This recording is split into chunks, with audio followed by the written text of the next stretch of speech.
This holiday season, the Ravens still suck. Here we go. Huddle up, Steelers Nation. It's Steelers Chalk Talk. I'm Tank. He's Mike. It's cold, but it's also nice and toasty down here at Heinz Field on a Tuesday after the Steelers beat the Ravens of Baltimore. I don't care if you beat them by a half a point. It's good to beat the Ravens. Well, it's always good to beat the Ravens. You know, a big bounce back win after a big loss against the Bengals.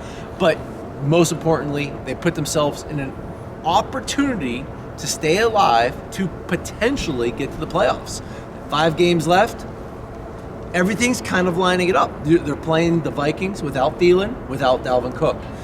Playing the Titans without A.J. Brown, without Derrick Henry. Playing the Chiefs, who knows, might be hurt by them by that point.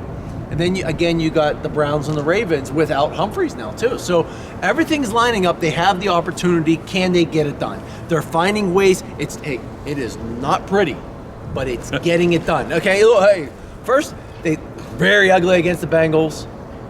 Not very good looking against the Lions. No, here, the Motor City Kitties got their first win. No, yeah, they got their first win, but they got their tie. They almost got it over Pittsburgh. us. Yeah, and so you go, and growing up in Pittsburgh, you're a Steeler fan, but when you play in the league, you have to root for your team. And we got the tie. That's all. We got a tie. For you guys that don't know, Mike played quarterback for the Lions. So you get the win. So, but the thing is, you got Vikings underwear on. He played for the Vikings too. No, I was there for a hot second. But the thing that's you go back and you look at that. I just want to say something. Tell me that I don't know if you watched it. That Detroit win. To me, that Dan Campbell, the head coach, is the next Bill Cowher. He's got that look, he's got that mentality, and he's a class coach. They got their win. His first, this is a little quick. This is against, I know this is not Steelers, we're on the Detroit. His first win as a NFL head football coach. And the very first thing he said when he went to that podium was, I want to make sure that we give this game ball and dedicate it to the Oxford High School. And he read off the names of all the victims. That is class. And to me, he could have went at them and finally I got my first win. No, he went straight to there. It just shows you the character that he has, and that is very similar to what Bill Cowher had and built for this Pittsburgh Steelers team. I like that, Mike. You're absolutely right about that. So a little tip of the hat to the Detroit Lions and their classy head coach up there. But now, enough of that. Back to the Steelers. Right. Let's talk offensive line. They got the win. It was Let's ugly. talk about the offensive line. Well, let me tell you what the offensive line's doing. What's helping? They're getting better. They're getting a little better. But you got Najee here. You got the threat of that running back. And I'll tell you what, some of their best plays came when they put a fullback on the field and said, we are going to run the ball. You know what? You don't have to be successful. It's just the threat of that run, because then what's it do? It opens up the passing game. And I don't think I've ever seen Deontay Johnson so wide open in his entire career. Oh, he'll never be again. And the reason why is because they have a running back and a potential run game. And not to mention, they need to get the ball to Freiermuth more, too. Yeah, there's a lot of things offensively. I mean, I'll make this real quick, and you can answer this at home. So I was watching the college games on Saturdays down at Jackson, the South Side, with some buddies, and I asked them, I said, okay, who's the worst of the three? Randy Fichtner, Todd Haley, or Matt Canada? Resoundingly, everybody in the bar went Canada. Yeah, he's got to use Freiermuth. He's got to use the running backs. I do want to get to this offensive line. They looked that much better this week, even with the injuries coming again. There goes B.J. Finney. There goes Big Dan Moore down. This new kid comes off the practice squad, little shaky like a reindeer with newborn there during the first half. Leglue out of two thinking lanes. About Santa? Yeah, I am thinking about Santa. Obviously, with the Christmas trees and everything and elves, there's a mad elf drinking over there. But hi, elf. Speaking of mad elves, I need to get myself a few of those. Yeah, they cost like $20. I know. I owe him a case for golf. All right, back to the Steelers' offensive line. They looked a little bit better this week. And, Mike, really all you're looking to do is get on a block, and you mentioned Mr. Magic, Najee Harris there, if you can at least get on a block and get your butt between the defender and Najee, he's going to get you 2. He's going to get you 3. As the game goes on, he's going to get you 5 and 6, and you put Watt in there. So this offensive line did their job, and they kept Ben upright pretty much. I was shocked. Even the pass blocking improved. Well, Mike. what's helping them as well is the threat of that run game forces defenses to bring an extra safety into the box to stop Najee Harris. What that does, it gives a lot of one-on-one matchups.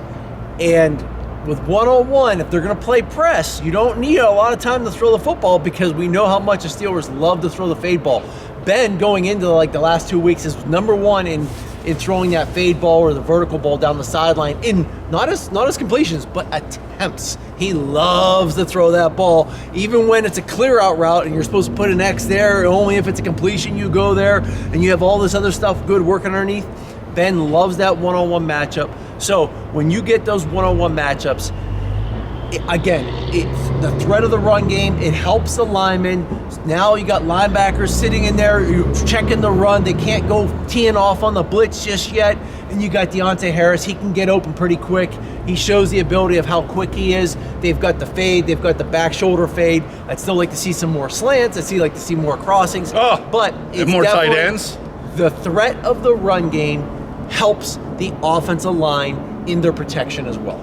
You ever seen Rudolph the Red-Nosed Reindeer when the coach is trying to teach? I'm looking at him right now. Yeah, right. That's my Irish red-nosed. He's trying to teach him to fly, jump. All right! He's yelling at him to jump. Why in the hell does Claypool jump for every ball? He's like the reindeer in Rudolph the Red-Nosed Reindeer. Every time he jumps, man. He has so much potential. So much potential to be one of the best receivers in the league. He's got the body frame of a Julio Jones and A.J. Brown. So much potential. And to me, you can say that, but it's the maturity level of him right now. He's not focused. He did the whole Juju thing last year. Oh, the Browns trash talk.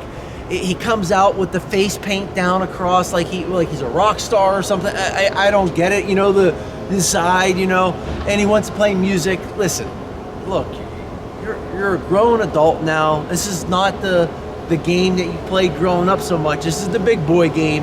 And people expect you to produce. You need to step up and produce. You need to mature, and you need to mature fast. I don't know if jumping, is an immature quality either, but he needs to knock it off.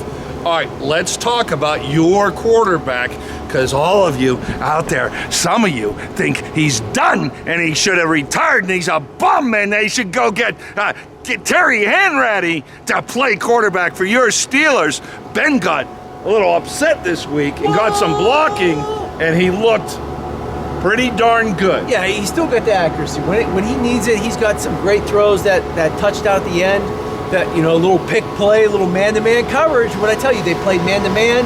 All of a sudden, Deontay Johnson comes in, Freiermuth goes out, up and in, some may have a pick, and then Deontay Johnson breaks it back out. Ben drops it right in, up and down, real quick into that pocket.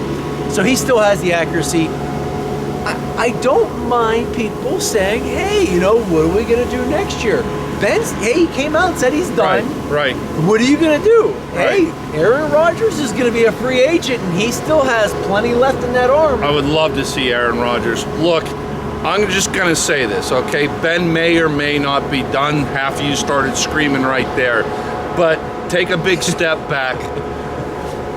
One, the Steelers did a huge disservice to him with this offensive line this year. Things could be a little bit better right now with Ben if the line would have kept him upright for those first 5 games. The second problem that has led to, I don't want to call it Ben's demise, but you Yuns are screaming for his head out there, is Matt Canada's offense. It sucks. It's not that bad. I mean, it's not that damn good either. It's the first time you've seen a fullback in 5 years. Yeah, well, right now, because maybe somebody's in his ear. Look, he's got a great rookie tight end. He's got a fullback. He's got one of the best wide receiving cores in the league when Juju was in there. So that's all I'm going to say. I'm going to leave it at that. You don't know the situation. It could be.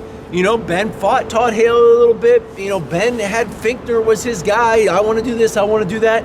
You don't know if that's the case. Ben sometimes needs to be protected from Ben. When I see a jet sweep, I know it's not Ben Roethlisberger calling it. Yeah, but I don't like, empty backfield on 3rd and 1, 3rd and 2, and you're going in a shotgun. I agree. I love the fact that they put the fullback in, and it adds an extra dimension. Teams they're getting some of their bigger plays when they put the tight end and the fullback. It took you 11 games to figure out to put the fullback in? Run the cross lead, and then you go to the play action pass off that. It happens, and maybe it did take that long, but I'll tell you what, that's the reason why the passing game is able to open up more, because the threat of Najee Harris and the run game. You have to stick to the run game. Even Tomlin said it this past week in his post-game press conference. We might have not been affected, but we had the threat of the run. We got to continue to stick with the run. I agree. All I'm saying is this: whatever the status of Ben is moving forward, this is the absolute truth. The offensive line and Matt Canada have thrown him under the bus for the most of this season.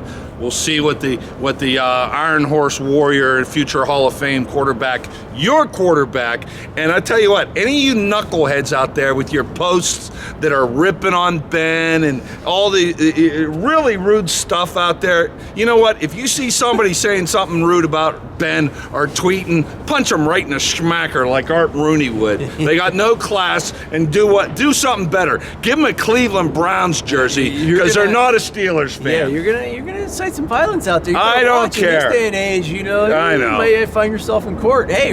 Yeah, right. All right. Randy Tanklinger told me to go punch him in the face. Punch him in the face and get a tackling coach while you're at it. All right. Big bully you. Yeah, that's what I am. All right, Steelers Chalk Talk. I'm Tank. He's Mike. Up next, the Vikings. Win or lose? God, I don't know. I'm going with victory. I'll tell you what, I don't even know anymore, because each week you don't know which team's going to show. They got that guy up there with the thing. See ya.